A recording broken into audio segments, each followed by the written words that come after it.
Kamu masih ingat rasanya, Nat? Bisik Arga di balik punggungku malam itu, tepat ketika udara puncak terasa terlalu dingin untuk dua orang yang pura-pura tak saling peduli. Aku menelan ludah, suaranya, jaraknya, tatapannya, semuanya seperti memaksa kenangan lama keluar dari pintu yang sudah kututup rapat bertahun-tahun. Aku datang hanya untuk reuni, untuk bersenang-senang bersama teman SMA. Tapi kenapa justru aku terjebak antara masa lalu yang tiba-tiba mendekat dan perasaan yang seharusnya sudah lama mati? Yang membuatku makin bingung, Arga bukan lagi lelaki SMA yang dulu kusukai. Cara dia menatapku kini lebih dalam, lebih berani, terlalu dekat untuk dianggap kebetulan. Kamu masih sama kayak dulu, katanya sambil menahan senyum nakal. Dan itu bikin aku pingin tahu, apa yang sebenarnya kamu tunggu selama ini? Aku mengalihkan pandangan, tapi jantungku tak mau diajak kompromi. Reuni ini semestinya cuma acara biasa. Butuh beberapa detik saja untuk kusadari bahwa perjalanan ke puncak itu akan membongkar rahasia yang tidak siap kudengar. Termasuk alasan kenapa Arga kembali mendekatiku sekarang. Sebelum aku mulai cerita ini, bantu support channel Diandra ya. Caranya, like video ini agar tembus sampai 300 like. Dan jangan lupa, subscribe dan tulis di kolom komentar, kamu yang nonton dari kota mana aja. Dan yang sudah like, subscribe, share, dan komen di video ini, terima kasih banyak, semoga dilancarkan rezekinya. Dan sehat selalu. Mari kita mulai ceritanya. Pagi itu berjalan seperti rutinitas biasa yang sudah bertahun-tahun kujaga. Rumahku sunyi, terlalu sunyi, kalau boleh jujur. Aku, Nadia Pramesti, duduk di meja makan sambil menyesap kopi yang aromanya selalu berhasil menenangkan, tapi tidak pernah benar-benar mengisi kekosongan di dadaku. Setelah 2 tahun hidup sebagai janda, aku mulai terbiasa melakukan segalanya sendiri, membuka jendela, menghidupkan diffuser lavender, lalu menenggelamkan diri dalam pekerjaan sebagai freelancer desain interior. Hidupku tidak buruk, hanya sepi. Seperti ada ruang yang pernah ditempati seseorang, namun kini dibiarkan berdebu. Siang itu, ketika aku sedang mengoreksi draft desain untuk klien, ponselku bergetar. Notifikasi dari grup WhatsApp alumni SMA. Grup itu biasanya berisik oleh stiker tak penting, jadi tadinya ingin kuabaikan. Namun satu pesan membuatku berhenti mengetik. Reuni akhir tahun. Touring ke puncak bareng. Yang ikut absen ya? Ratusan pesan mulai mengalir, nama-nama lama bermunculan. Beberapa ku kenal jelas, beberapa hanya wajah kabur dari memori remajaku. Aku menggulir layar, lebih karena iseng daripada minat, sebelum akhirnya jariku berhenti. Arga Trihanda. Nama itu seperti mengetuk bagian dalam hatiku yang sudah lama kukunci. Cinta pertama. Luka pertama. Seseorang yang menghilang dari hidupku begitu saja, meninggalkan pertanyaan yang tak pernah terjawab. Sudah lebih dari 10 tahun berlalu, tapi getaran kecil itu masih ada. Aku memejamkan mata, meneguk napas panjang. Seharusnya aku sudah kebal. Seharusnya nama itu tidak lagi punya pengaruh apa-apa. Tapi nyatanya, dadaku terasa mengetat. Aku menutup ponsel, mencoba kembali fokus pada pekerjaanku, namun pikiran tentang Arga seperti benang kusut yang terus menarik perhatianku. Kenapa dia ikut? Dan kenapa aku yang tiba-tiba gugup begini? Menjelang sore, grup semakin bising. Foto motor, rencana titik kumpul, jokes lama, semua tumpah jadi satu. Lalu notifikasi lain muncul, dari Rani sahabatku. Nat, kau ikut kan? Jangan mengurung diri terus. Kau butuh udara segar. Lagi pula, aku tahu dia ada. Justru itu alasanmu harus datang. Aku mengetik balasan, menghapusnya, mengetik lagi. Rasanya seperti ada dua Nadia di dalam diriku, yang ingin menjaga jarak dari masa lalu, dan yang diam-diam sudah terlalu lama merindukan sesuatu. Akhirnya aku menekan kirim. Aku ikut. Begitu pesan terkirim, rumahku terasa lebih sunyi dari biasanya. Bukan karena sepi, tapi karena jantungku berdetak lebih keras dari seharusnya. Ada sesuatu yang terbangun, entah itu keberanian, atau justru ketakutan lama. Yang jelas, perjalanan ini akan membuka pintu yang selama ini tak berani kusentuh lagi.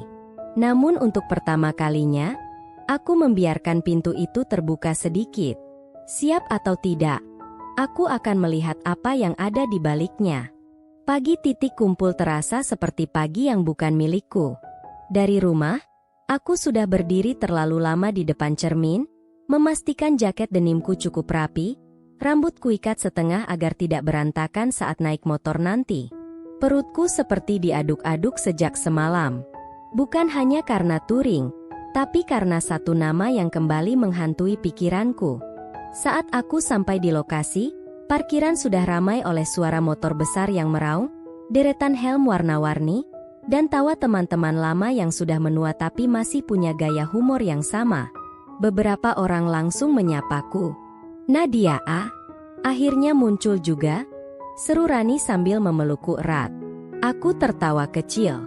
"Jangan lebay. Baru juga 2 tahun gak ketemu."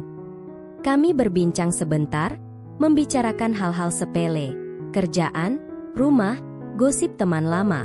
Tapi sepanjang waktu itu, mataku tanpa sadar terus mengawasi satu hal.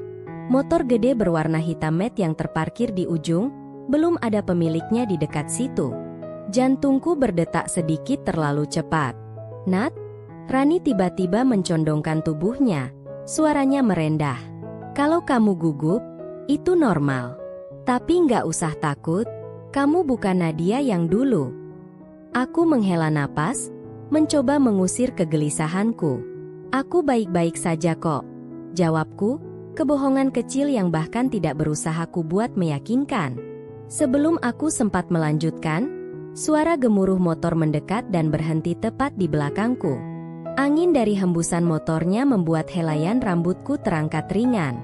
Aku tidak butuh menoleh untuk tahu siapa yang baru datang.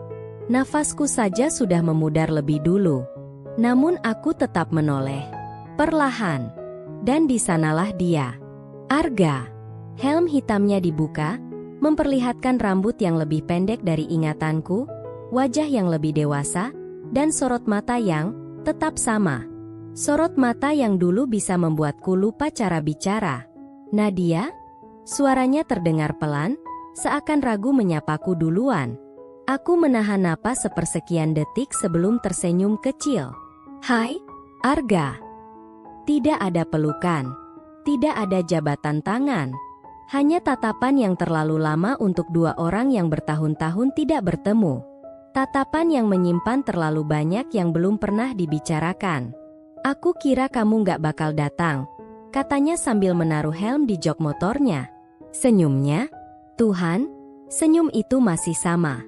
"Aku hampir nggak datang," jawabku jujur, tapi Rani maksa. Rani langsung memukul lenganku pelan. "Hei, aku ini penyelamat hidupmu. Tahu?" Arga tertawa kecil, dan entah kenapa suara itu terasa menampar memori lama yang kusimpan rapat-rapat. Ketika semua mulai bersiap, aku mencari motor yang bisa kutumpangi. Beberapa teman menawarkan tempat, tapi sebelum aku memilih, suara Arga terdengar dari samping. "Nat, kalau nggak keberatan, kamu mau bonceng sama aku?" Rani langsung menatapku tajam, tatapan penuh makna yang menyuruhku untuk jangan pengecut. Sementara aku merasakan gelombang gugup merayap naik dari perut ke dada. "Kamu nggak harus kalau belum nyaman," potong Arga cepat. "Aku cuma menawarkan." Nada suaranya lembut, tidak memaksa. Justru itu yang membuat pertahananku retak sedikit. Aku menarik napas pelan. "Oke, aku ikut kamu." Arga tersenyum, senyum kecil yang seperti kelegaan. Ia mengulurkan helm cadangan yang sudah disiapkannya. Ketika aku memakainya, tangannya tanpa sengaja menyentuh pipiku. Sentuhan singkat, tapi cukup untuk membuatku kehilangan logika sepersekian detik. Aku naik ke jok belakang. Sesaat aku hanya diam, bingung harus meletakkan tanganku di mana. Arga menoleh sedikit, Suaranya rendah. Pegangannya. Jalanannya agak jelek di awal. Aku mengangguk. Lalu perlahan, aku meletakkan kedua tanganku di pinggangnya. Aroma khas jaket kulitnya, suara mesin motor yang menggetarkan dada, dan jarak yang mendadak terlalu dekat, membuatku menelan ludah. Ketika motor mulai melaju, angin pagi menerpa wajahku. Aku menunduk sedikit, memejamkan mata. Anehnya, rasanya seperti kembali ke masa SMA, ketika kami naik motor bebek bututnya Arga, melintasi gang sempit menuju warung bakso langganan. Hanya saja kali ini lebih dewasa, lebih nyata, lebih menyakitkan. Sepanjang perjalanan, Arga beberapa kali menoleh sambil berkata, "Masih nyaman, Nat?" Atau, "Hati-hati ya, peganganku cukup." Dan setiap kali dia bicara, ada sesuatu yang hangat mengalir di dadaku. Namun di balik itu semua, ada juga ketakutan kecil yang datang berbisik. Jangan-jangan aku mulai merasakan sesuatu yang seharusnya tidak lagi kurasakan. Ketika rombongan mulai memasuki jalan menanjak menuju puncak, aku memberanikan diri membuka suara. "Ga. Hekem." Kalau aku terlihat gugup, ya, itu karena aku memang gugup. Arga tertawa kecil.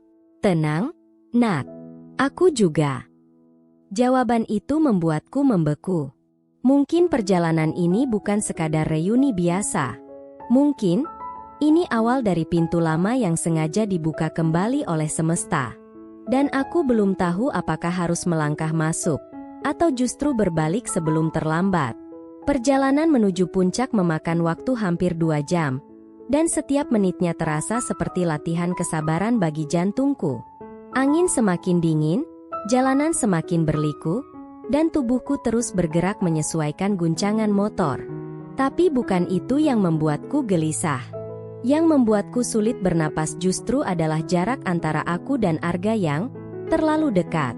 Sesekali, bahunya menyentuh lenganku. Kadang tanganku tergeser karena jalanan berlubang, membuat genggaman di pinggangnya mengencang. Dan setiap kali itu terjadi, Arga menoleh sebentar, suaranya pelan namun menggigilkan. "Kamu nggak apa-apa, Nat?" "Enggak," jawabku cepat. "Maksudku, iya. Aku baik-baik saja."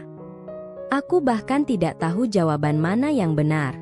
Rani yang berada di motor depan beberapa kali sengaja menoleh dan memberi isyarat tangan nakal. Seolah berkata, "Lihat tuh mantanmu, jelas-jelas masih suka."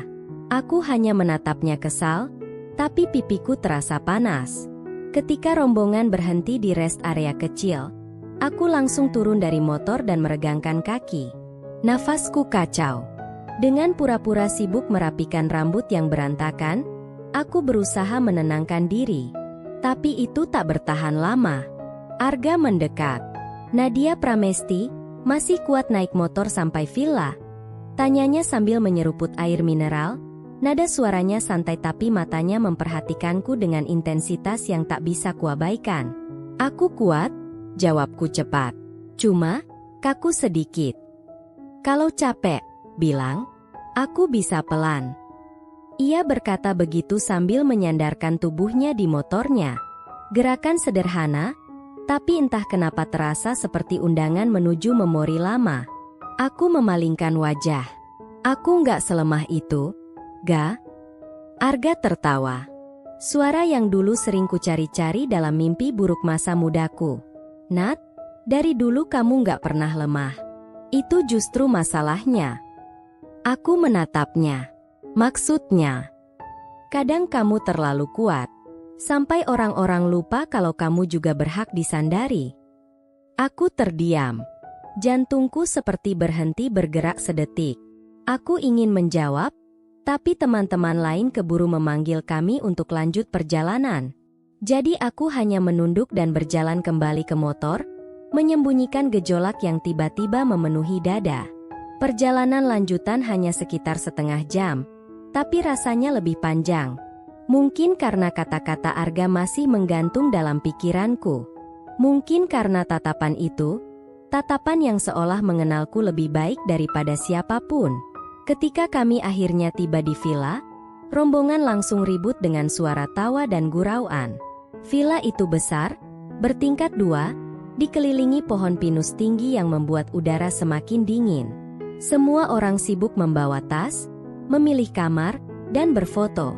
Aku ikut masuk, tetapi baru beberapa langkah, seseorang memanggil namaku dari belakang.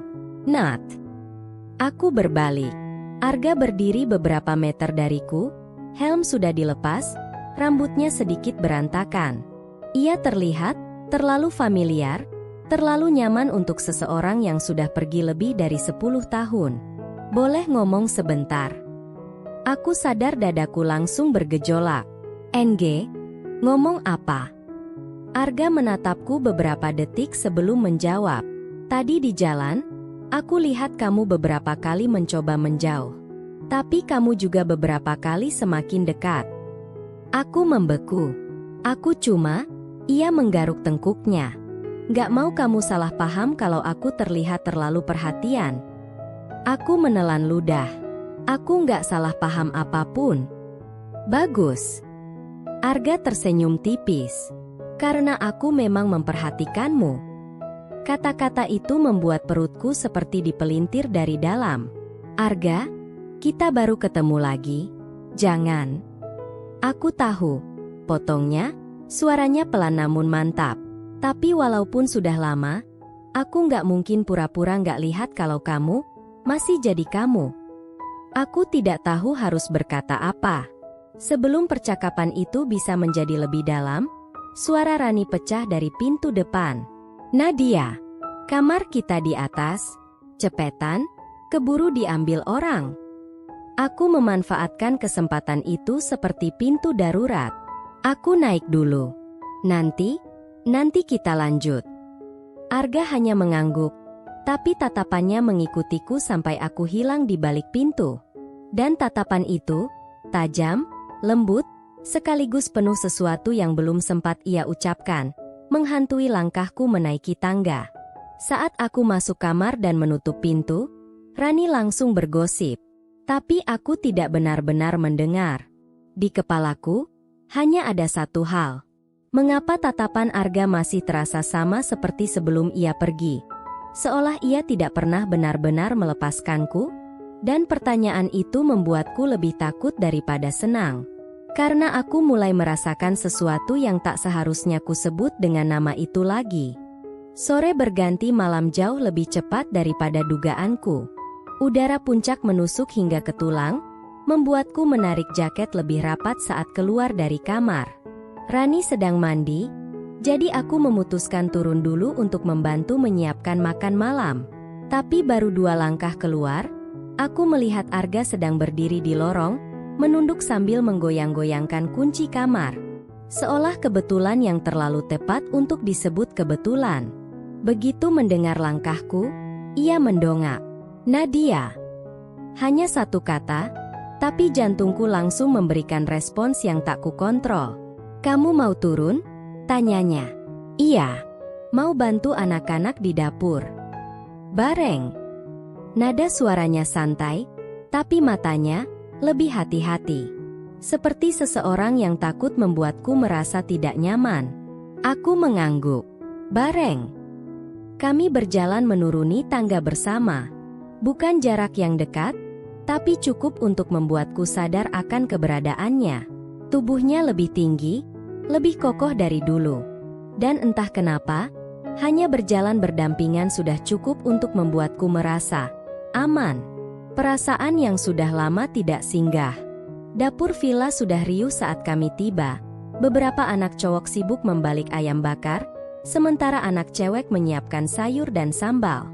Aku langsung membantu memotong tomat, berusaha fokus meski mataku terus menangkap gerakan Arga dari sudut pandang. Saat aku berusaha membuka tutup toples sambal yang terlalu keras, Arga tiba-tiba datang dari belakang. Boleh bantu? Suaranya dekat, lebih dekat daripada yang kubayangkan. Aku refleks menjauh sedikit, tapi tetap menyerahkan toples itu. Ia membukanya dengan mudah, lalu mengembalikannya sambil tersenyum tipis. Kamu masih suka keras kepala nggak mau minta tolong? Ya? Aku mendengus. Nggak berubah, kamu. Dan kamu juga, balasnya sambil tertawa kecil. Dan untuk beberapa detik, dunia terasa lebih ringan. Tidak ada luka lama. Tidak ada alasan untuk menjauh. Hanya dua orang yang pernah saling jatuh, kembali bertemu di dapur kecil di villa pegunungan. Malam semakin dingin, tapi suasana justru semakin hangat. Kami semua makan di ruang tengah yang luas, duduk melingkar sambil bercanda tentang masa SMA. Ada yang menirukan suara guru killer, ada yang membuka rahasia cinta monyet teman sebelah. Tawa semua orang memenuhi ruangan, tapi entah bagaimana, aku dan Arga terus duduk bersebelahan seperti gravitasi yang sulit dilawan. Ketika lampu tiba-tiba mati karena listrik turun, ruangan langsung riuh. Beberapa berteriak kaget, sebagian lainnya tertawa seperti anak-anak. Aku mematung sesaat saat ruangan menjadi gelap pekat. Lampu dari ponsel mulai menyala satu persatu, tapi sebelum itu terjadi, aku merasakan tangan Arga menyentuh punggung tanganku. Refleks, spontan, menggigilkan. "Kamu nggak apa-apa?" bisiknya. Aku menelan ludah. "Iya, cuma kaget." Tangan itu perlahan menjauh, seolah ia sadar gerakannya mungkin terlalu tiba-tiba. Tapi sisa hangatnya tertinggal di kulitku. Begitu lampu kembali menyala, semua kembali sibuk. Api unggun pun disiapkan di halaman belakang. Aku memilih duduk agak menyendiri di tepi bangku kayu, menikmati udara malam yang menusuk namun menenangkan. Tak lama, Arga datang membawa 2 gelas teh panas. Ia meletakkan satu di sampingku sebelum duduk. "Teh hangat. Kamu pasti butuh." "Terima kasih," jawabku pelan. Beberapa detik berlalu tanpa kata. Hanya suara api unggun meletup-letup dan hembusan angin yang mencuri sebagian panas dari kulit kami. Dari sudut mata, aku melihat Arga menatapku. Bukan tatapan mengintai, bukan tatapan laki-laki yang ingin mengusik, tapi tatapan seseorang yang mengenali kenangan yang sama. "Aku senang kamu datang, Nat." 3 detik jeda. "Aku kira kamu gak bakal berani ketemu aku lagi." Aku menahan napas. Bukan masalah berani atau tidak. Aku cuma gak tahu harus bersikap bagaimana. "Aku juga," katanya jujur. Nadanya datar, tapi ada ketulusan yang tidak bisa kutolak. Banyak hal yang dulu gak selesai. Banyak yang belum sempat ku bilang. Aku menatap api unggun, menghindari matanya. "Dan kamu mau mengulangnya lagi?" "Bukan mengulang," jawabnya cepat, "tapi membenahi. Kalau kamu izinkan." Jawabannya membuat seluruh tubuhku hangat sekaligus takut. Ada bagian dari diriku yang ingin mempercayai kata-katanya. Ada bagian lain yang berteriak agar jangan lagi. Aku menghela napas panjang. "Arga, aku sudah bukan Nadia yang dulu." "Aku tahu," katanya. "Dan aku juga bukan Arga yang dulu." Kami saling diam. Tapi diam itu bukan kekosongan. Justru, penuh kemungkinan. Dan untuk pertama kalinya sejak ia pergi bertahun lalu, aku merasa keberadaannya tidak lagi menakutkan. Mungkin karena ia tidak datang membawa janji. Ia datang membawa niat.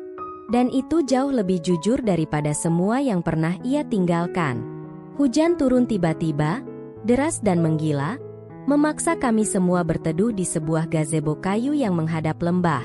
Embun menari di udara, aroma tanah basah bercampur dengan dinginnya angin puncak yang menusuk sampai tulang. Teman-teman sibuk bercanda sambil memesan gorengan dan kopi dari warung kecil di dekat situ. Tapi aku tidak bisa berhenti menyadari fakta bahwa Dimas duduk hanya 1 lengan jaraknya dariku. Dia menyerahkan secangkir kopi panas. "Masih suka kopi hitam tanpa gula?" tanyanya. Aku mengangguk, sedikit tersenyum. "Masih. Lebih gampang dicintai daripada orangnya." Dimas tertawa pelan.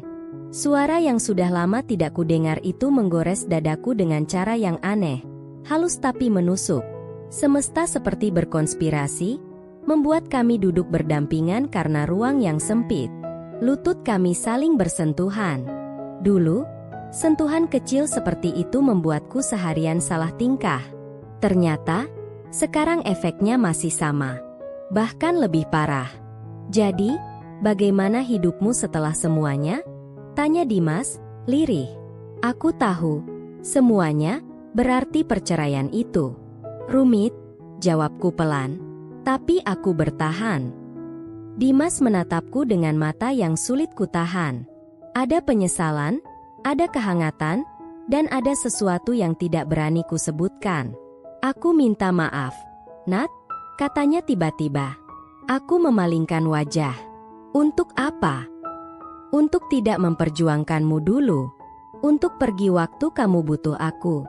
Aku pikir, sudah terlambat buat ngomong ini. Tapi begitu lihat kamu lagi, ia menggantungkan kalimatnya. Aku diam. Karena kalau aku bicara sekarang, suaraku mungkin akan pecah. Hujan makin deras, membuat suara percikan di atap kayu terdengar seperti irama yang memaksa kami jujur.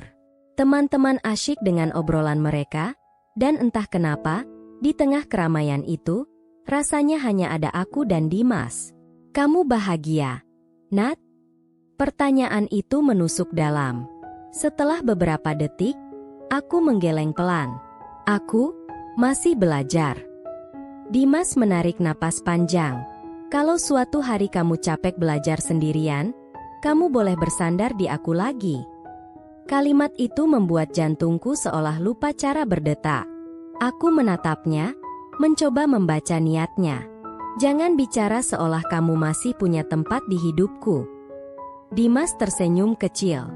Siapa bilang aku pernah pergi? Ada rasa marah, rindu, dan lega yang anehnya saling bertabrakan dalam diriku. Aku ingin membentaknya, karena dulu dia meninggalkanku. Aku ingin memeluknya, karena entah kenapa, hanya dia yang berhasil membuat hatiku merasa hidup lagi. Tiba-tiba angin menggoyang gazebo, membuatku sedikit gemetar. Dimas menyelimuti bahuku dengan jaketnya. Nat, aku serius. Aku nggak mau kehilangan kamu untuk kedua kalinya. Aku menahan napas. Karena aku tahu, jika ia terus begini, pertahananku bisa runtuh kapan saja. Di luar, hujan perlahan mereda. Tapi di dadaku, badai baru saja dimulai. Perjalanan dilanjutkan ketika hujan berhenti, meninggalkan uap tipis yang melayang di udara. Jalan berliku menuju villa tampak licin, dan matahari sore hanya muncul sedikit, mengintip dari balik awan tebal. Suasana yang tadinya hangat dan nostalgia perlahan berubah menjadi sesuatu yang tak bisa kujelaskan. Lebih berat, lebih tegang. Aku masih bisa merasakan aroma jaket Dimas yang belum sempat kukembalikan. Dia berjalan di sampingku, kadang membenarkan tali helmku, kadang bertanya apakah aku kedinginan. Semua itu membuatku merasa diperhatikan, hingga berlebihan. Namun, saat tiba di villa, suasana berubah drastis. Nat, ada tamu nyusul nih, seru Tika sambil menuruni tangga teras. Aku mengangkat alis. Tamu siapa? Tika mengedikkan dagu. Katanya kenal sama kamu. Aku menapaki tangga dan langsung terdiam. Di depan pintu, berdiri seorang pria dengan tubuh tegap dan wajah yang jelas-jelas belum siap kulihat hari ini. Raga, mantan suamiku. Darahku terasa berhenti mengalir.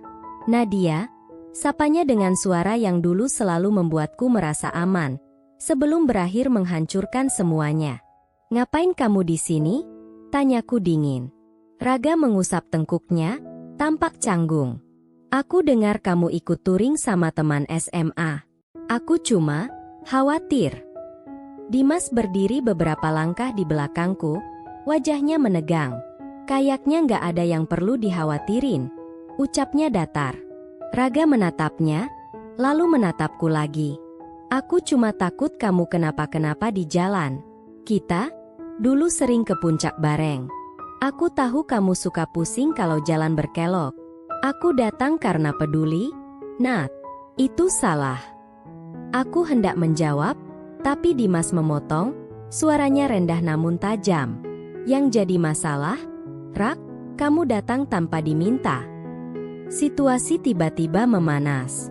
Beberapa teman mulai memperhatikan dari teras, pura-pura sibuk tapi jelas ingin tahu. Aku benci jadi pusat drama seperti ini. Stop, kataku akhirnya. Aku capek. Aku cuma mau masuk dan istirahat. Aku berjalan melewati keduanya, tapi Raga menahan lenganku. Sentuhan itu membuatku refleks menghapusnya. Jangan pegang aku, kataku keras. Raga terdiam, matanya tampak terluka. Aku cuma mau ngomong baik-baik. Waktu buat ngomong itu sudah lewat, potongku. Aku masuk ke dalam villa, mencoba mengatur napas, tapi dadaku sesak. Kehadiran Raga seperti bom waktu yang siap meledakkan kedamaian kecil yang tadi baru saja tumbuh di antara aku dan Dimas. Tak lama, Dimas menyusul masuk, suaranya pelan namun penuh ketegangan yang ia tahan. "Nat, kamu nggak apa-apa?" "Aku baik," jawabku singkat. "Dia ganggu kamu." "Bukan urusan kamu, Dim." Aku menyesal begitu kalimat itu keluar. Wajah Dimas jatuh seketika. "Aku cuma khawatir," katanya pelan. "Aku lihat kamu tadi gemetaran." Aku menutup wajahku dengan tangan. "Maaf, aku cuma kaget. Semuanya terlalu tiba-tiba." Dimas mendekat, jaraknya cukup membuatku harus menelan ludah. "Kalau kamu nggak nyaman dia di sini, aku bisa suruh dia pulang." "Jangan, Dim," kataku cepat. "Itu cuma bikin semuanya makin ribut." Dimas menatapku lama. Ada rasa ingin melindungi, rasa cemburu, dan rasa takut kehilangan yang terselip di sana. "Aku nggak suka dia deket-deket kamu lagi," katanya akhirnya. "Kamu nggak lihat caranya mandangin kamu tadi?" Aku terdiam. Karena aku juga merasakannya. Raga datang bukan hanya karena khawatir. Aku tahu itu. Dia masih menganggap bahwa meski kami bercerai, ia masih punya hak untuk memutuskan apa yang baik untukku. Dan itu membuatku ingin marah. "Kita lihat nanti," jawabku lirih. "Aku cuma butuh waktu buat mikir." Dimas menggenggam pundakku lembut. "Kamu nggak sendirian kali ini." Kalimat itu begitu sederhana, tapi membuat dadaku hangat sekaligus takut. Karena ketika dua lelaki dari masa lalu dan masa yang belum sempat kupahami hadir bersamaan, hanya ada satu hal yang pasti. Konflik sesungguhnya baru saja dimulai. Malam turun perlahan, membawa dingin yang merayap masuk lewat celah-celah villa kayu. Lampu-lampu kuning temaram memberi kesan hangat, tapi suasana di dalam justru berkebalikan. Ada ketegangan halus yang mengambang di udara, seolah semua orang merasakan bahwa sesuatu sedang tidak beres. Aku baru saja selesai mandi ketika suara ketukan pelan terdengar di pintu kamarku. Tok, tok. Aku mengikat rambutku cepat-cepat lalu membuka pintu. Dimas berdiri di sana sambil membawa 2 gelas teh hangat. "Aku bikinin ini," katanya. "Katanya teh bisa bantu kamu lebih tenang." Aku menerima gelasnya. "Makasih."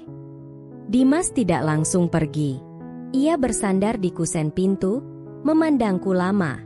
"Nat, aku tahu kamu berusaha kuat. Tapi kamu nggak perlu pura-pura nggak keganggu sama kehadiran Raga." Aku menghela napas. Aku nggak mau drama ini dilihat semua orang. "Drama itu muncul bukan dari kamu," balas Dimas. "Dia yang nyelonong datang tanpa nanya siapapun." Ada amarah terselip dalam nada suaranya. Amarah yang, jujur saja, membuatku sedikit takut, tapi juga membuatku merasa ada seseorang yang berpihak padaku. "Dim, tolong jangan besar-besarin. Aku cuma mau malam ini tenang." Dimas hendak menjawab, tapi sebelum sempat, langkah kaki terdengar dari ujung lorong. Raga muncul. Dimas langsung menegakkan tubuhnya. Suasananya berubah dingin seketika. "Bisa kita ngomong berdua, Nat?" tanya Raga. Tatapannya menusuk ke arah Dimas seolah ia tak menganggap pria itu punya hak berdiri di dekatku. Aku menelan ludah. Sekarang, tekan Raga." Dimas menghalangi sedikit, bukan agresif, tapi cukup untuk menunjukkan posisinya. Kayaknya Nadia butuh istirahat. Raga terkekeh pendek. Kamu siapa sampai ngatur-ngatur begitu? Nadiku berdegup lebih cepat. Aku melangkah maju sebelum ini berubah jadi keributan. Sudah, kalau mau ngomong, kita keluar. Bukan di depan kamar. Aku menuruni tangga dan duduk di ruang tamu. Raga menyusul, sementara Dimas berdiri agak jauh, tetap mengawasi seperti penjaga yang tak mau beranjak. Raga duduk di depanku, tatapannya tajam namun penuh kegelisahan. Aku lihat kamu tadi dekat sama dia, katanya tanpa basa-basi. Dan itu urusanmu? Balasku ketus. Ya, karena kamu masih. Berhenti, potongku tegas. Kita sudah nggak ada hubungan apapun. Kamu datang ke sini tanpa izin, bikin aku nggak nyaman, lalu sekarang mengatur cara aku bersikap? Itu keterlaluan, Raga. Raga meremas rambutnya, frustrasi. Aku cuma nggak mau kamu jatuh ke orang yang salah. Aku tertawa kering. Dan menurutmu kamu orang yang benar? Diam. Hanya ada suara angin malam yang berdesir lewat ventilasi. Aku tahu aku salah, kata Raga akhirnya, suaranya melemah. Aku tahu aku nyakitin kamu. Tapi aku masih sayang sama kamu, Nat. Kalimat itu membuat jantungku mencelos. Bukan karena aku masih menginginkannya, tapi karena aku tahu kalimat itu akan memicu sesuatu yang lebih besar. Dan benar saja. Dimas mendekat, berdiri tepat di belakangku. Dia udah cukup menderita karena kamu. Jangan tambah lagi. Raga bangkit perlahan, wajahnya menegang. Kamu pikir kamu siapa buat ikut campur? Orang yang gak bakal ninggalin dia, jawab Dimas. Kata-kata itu membuatku terpaku. Aku gak akan lagi biarin dia jalan sendiri, nahan sakit sendirian, atau pura-pura kuat.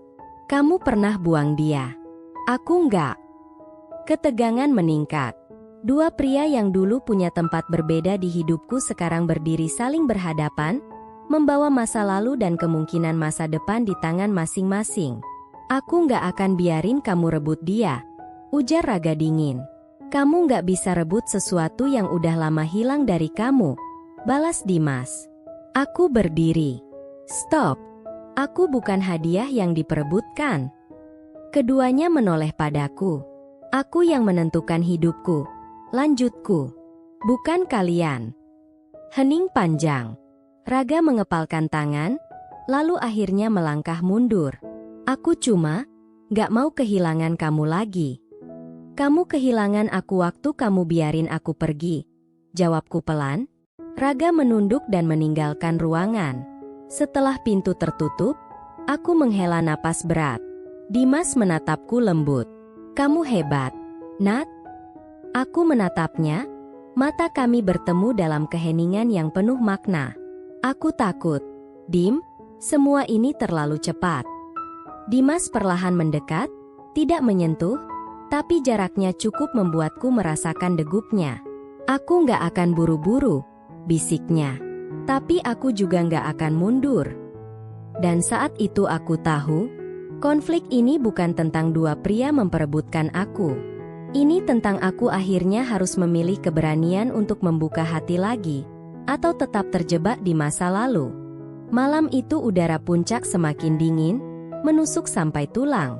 Teman-teman mengajak berkumpul di halaman belakang villa untuk membuat api unggun.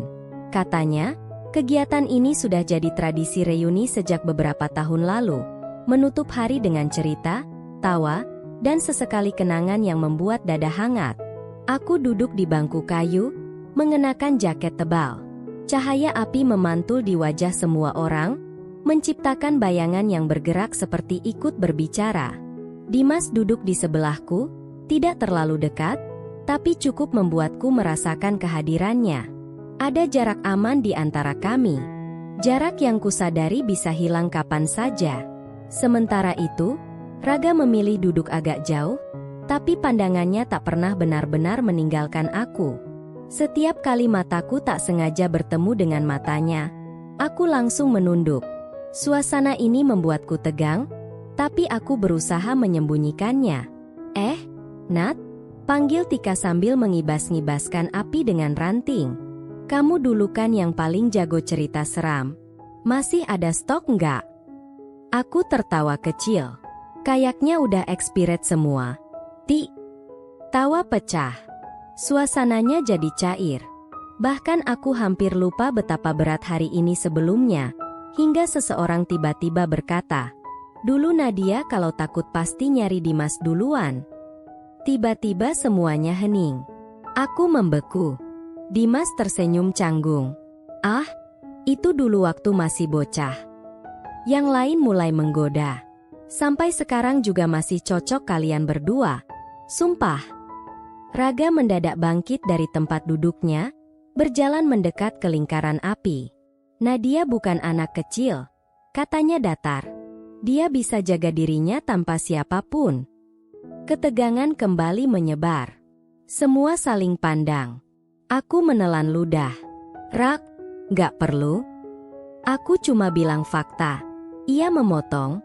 "Dulu pun dia belajar mandiri karena kamu ninggalin dia."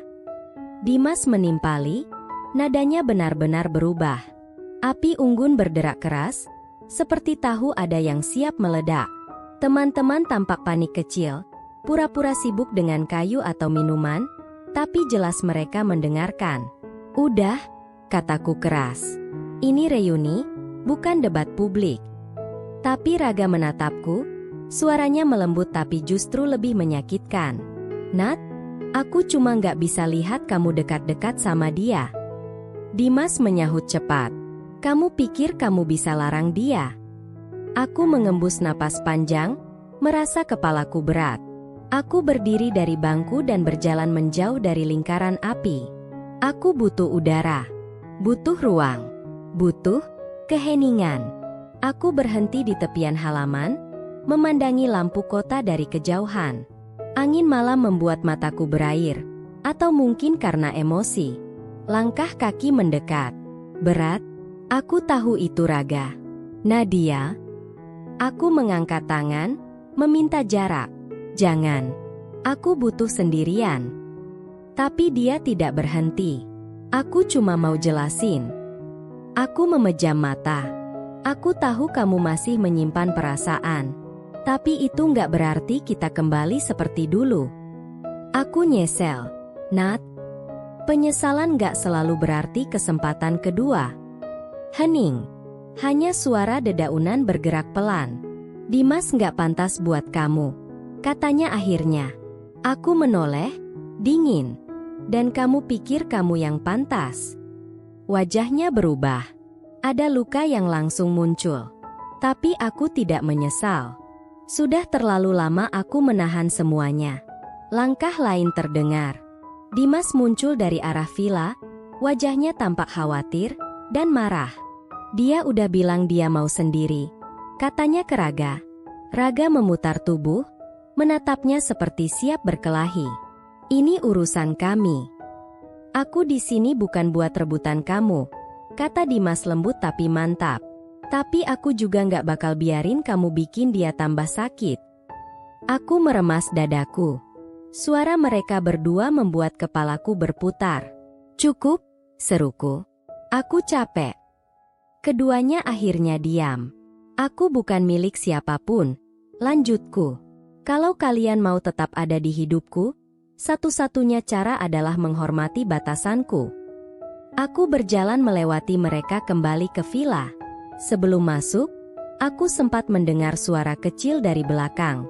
"Nat, aku cuma nggak mau kehilangan kamu lagi," bisik Raga.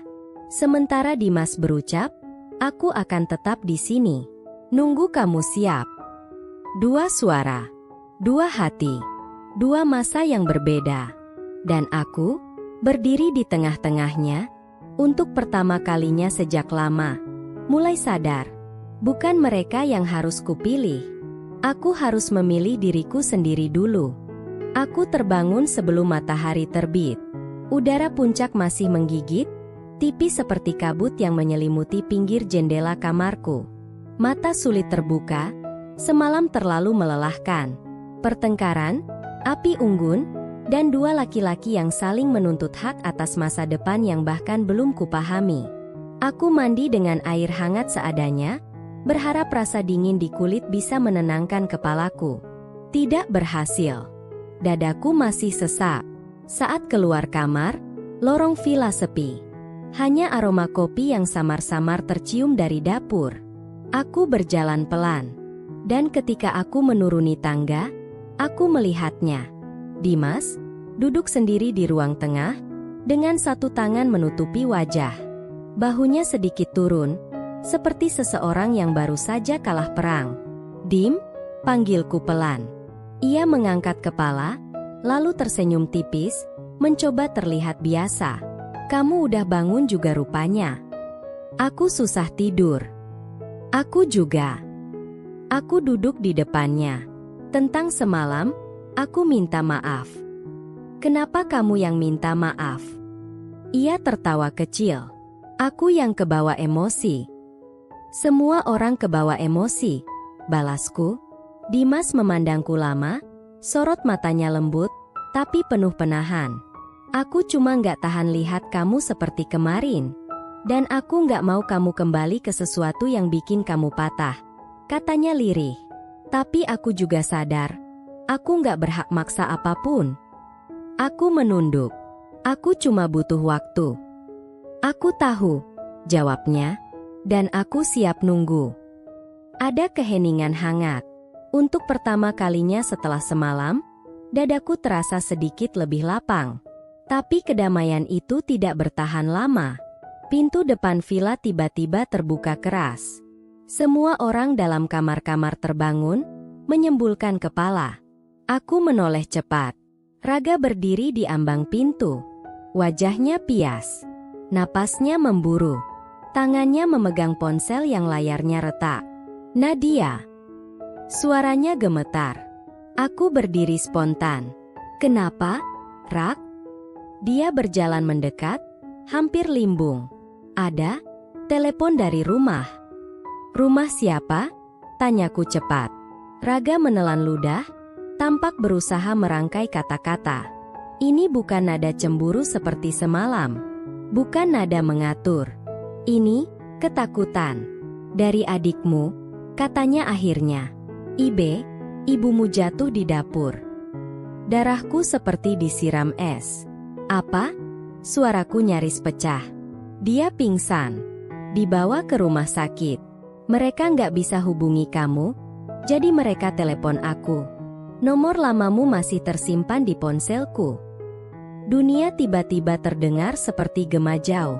Dimas berdiri, memegang bahuku. "Nat, tenang. Kita cari mobil sekarang, kita turun." "Enggak. Aku harus cepat ke rumah sakit." "Justru karena itu kita harus tenang," balas Dimas. Tapi aku tak bisa tenang. Telapak tanganku basah dingin. Pandanganku berkunang-kunang. Raga mengulurkan tangannya. "Aku bawa kamu sekarang. Mobilku udah di depan." "Tidak." Kata itu keluar lebih cepat dari pikiranku. Dimas menatapku penuh tanya. Raga terlihat terluka, tapi tetap menunggu jawabanku. Aku menarik napas dengan sisa kekuatan yang kupunya. "Aku butuh kamu," kataku. Raga mengangkat wajah sedikit, seolah berharap kalimat itu untuknya. Namun, aku menatap sosok yang berdiri paling dekat denganku. "Dimas, kamu ikut aku?" "Ya." Dimas tertegun. Sementara rahang Raga mengeras, jelas menahan amarah sekaligus rasa kalah. Tapi aku tidak punya waktu untuk drama baru. Ibuku sedang di rumah sakit. Semua hal lain terasa tidak penting. "Rak, terima kasih sudah kasih kabar," kataku cepat. "Tolong, kamu nyusul aja. Aku ikut mobil yang lain." Raga mengepalkan tangan. "Nadia, aku nggak sanggup kalau kamu ikut maksa lagi hari ini." Itu mematikan semua kata-katanya. Akhirnya, ia mengangguk kecil, tapi sorot matanya gelap. "Aku tetap ke rumah sakit. Aku peduli sama ibumu," katanya pelan. Aku hanya mengangguk, lalu menarik lengan Dimas. "Ayo, Kita harus cepat. Kami berlari keluar villa, udara pagi yang tajam menampar wajahku. Dimas meraihkan jaketku, memastikan aku hangat. Tanpa banyak kata, ia membuka pintu mobil. Nat, aku nyetir. Kamu duduk depan. Suara tenangnya adalah satu-satunya hal yang membuatku tidak roboh. Saat mobil meluncur menuruni jalan berkelok puncak, perasaanku kacau. Takut, panik, dan entah kenapa, sedikit lega. Di tengah semua kekacauan ini, aku tahu satu hal. Aku tidak sendirian. Dan di kejauhan, aku bisa melihat lampu mobil lain menyusul. Raga, konflik belum selesai. Bahkan mungkin baru dimulai. Tapi saat ini, yang terpenting adalah ibuku. Dan langkah pertama menuju masa depan yang berbeda, sedang bergerak. Perjalanan menuju rumah sakit terasa seperti mimpi buruk yang tak mau berakhir. Dimas menyetir dengan fokus penuh, rahangnya mengeras setiap kali aku terisak pelan. Tangan kirinya menggenggam setir, tapi sesekali tangan kanannya meraih tanganku, menenangkanku tanpa kata. Dan untuk alasan yang sulit kujelaskan, genggaman itu membuatku merasa sedikit lebih kuat. Sesampainya di rumah sakit, aku hampir berlari menuju ruang IGD. Bau obat, suara langkah cepat perawat, dan bunyi monitor jantung membuat kepalaku berputar. Begitu melihat ibuku di atas ranjang dengan selang infus di lengan, dadaku langsung runtuh. "Bu," suaraku pecah. Wajahnya pucat, mata tertutup, tapi dokter yang memeriksa berkata kondisinya stabil. Pingsan karena tekanan darah yang mendadak turun. Kata-kata itu seharusnya membuatku lega. Tapi tidak. Tidak ketika melihat orang yang paling berarti dalam hidupku terbaring selemah itu. Dimas berdiri di belakangku, memberikan jarak namun tetap siap menangkapku kapan saja. "Kalau kamu mau, aku keluar dulu biar kamu bisa sama ibumu," katanya pelan. Aku menggeleng. "Jangan. Tetap di sini." Dimas mengangguk sekali. Dan itu cukup. Tak lama kemudian, pintu IGD terbuka keras. "Raga." Ia terengah-engah, napasnya berat, wajahnya cemas. Begitu melihat ibuku, ia langsung menghampiri sisi ranjang yang satunya. "Nyonya Pramesti," ucapnya, suaranya hampir patah. Aku mundur sedikit, memberi ruang. Entah kenapa, melihat Raga seperti itu membuat dadaku tertarik dua arah. Ia memang pernah menyakiti aku, tetapi ia juga pernah jadi bagian dari keluarga ini. Dimas berdiri di sampingku, tidak menegur, tidak memancing pertengkaran. Ia hanya mengawasi, bukan dengan cemburu, tapi kehati-hatian. Setelah beberapa menit, dokter mempersilakan kami keluar sementara agar ibu bisa dipindahkan ke ruang rawat. Di luar, ketegangan kembali terasa. Lorong rumah sakit sunyi. Lampu putihnya menusuk mata. Raga berbalik ke arahku, tatapannya langsung tajam melihat Dimas. "Seharusnya kamu ikut sama aku tadi, Nat. Kita bisa sampai lebih cepat kalau..." "Aku nggak mau ini jadi ajang salah-salahan," potongku cepat. Raga mengepalkan tangan. "Aku cuma bilang, aku lebih ngerti tentang keluargamu." Aku mengembus napas berat. "Itu dulu, Rak. Sekarang sudah beda." "Berbeda bagaimana?" Suaranya naik sedikit. "Kamu tiba-tiba dekat sama orang yang dulu cuma kamu anggap masa lalu. Kamu pikir itu hal kecil." Aku terpaku. Dimas hendak maju, tapi aku menahan lengannya. "Ini harus keluar dariku. Dulu, waktu aku masih jadi istrimu," kataku, menahan getaran suara. "Aku tahu kamu sayang. Tapi aku juga tahu kamu sering pergi. Fisikmu ada, tapi hatimu entah di mana." Raga memalingkan wajah, tampak menahan sesuatu. "Aku bukan sama Dimas karena aku cari pelarian," lanjutku. "Aku dekat sama dia karena, untuk pertama kalinya, aku merasa dihargai tanpa dituntut apapun." Dimas menunduk, jelas menahan emosinya. Raga mengusap wajah, frustasi. "Aku cuma takut kehilangan kamu." "Apa itu salah?" Aku juga takut, jawabku lirih. Tapi bukan kehilangan orang lain. Aku takut kehilangan diriku sendiri kalau aku kembali ke masa lalu. Kalimat itu menggantung lama di udara. Lama sekali. Sampai akhirnya, Raga menatapku dengan mata yang kaca. Ia bukan marah. Ia patah. Apa artinya semua ini? Nat? Suaranya rendah. Kamu sudah pilih dia. Aku menutup mata sebentar. Jawaban itu tidak sederhana. Aku belum memilih apapun, kataku. Aku cuma memilih diriku dulu. Setelah semua case ini selesai, mungkin baru aku tahu siapa yang benar-benar harus ada di hidupku. Raga tertawa getir. Jadi aku harus nunggu atau mundur? Terserah kamu, Rag, tapi jangan paksa aku. Hening lagi. Kemudian, Raga berbalik perlahan. Aku akan tetap peduli, tapi aku nggak akan maksa kamu lagi. Ia menatapku untuk terakhir kalinya malam itu. Apapun pilihanmu nanti, aku harap kamu bahagia, meski bukan sama aku. Ia lalu pergi menyusuri lorong. Ketika aku hampir roboh karena emosi yang bercampur aduk, Dimas menahan bahuku. Kamu hebat, katanya pelan. Aku menoleh, menatap matanya yang penuh ketulusan. Dim, aku takut kamu salah paham. Aku belum bisa janji apapun. Situasi ini. Aku tahu, potongnya lembut. Aku nggak minta jawaban hari ini. Atau besok. Atau minggu depan. Aku cuma mau tetap ada di sini. Kalau kamu butuh aku ada. Kalau kamu butuh sendiri, aku juga bisa nunggu. Kelegaan memenuhi dadaku. Air mata jatuh tanpa bisa kutahan. Tanpa bicara, Dimas menarikku ke pelukannya. Hangat, tenang. Bukan memaksa, bukan merebut. Untuk pertama kalinya dalam bertahun-tahun, aku merasa aman.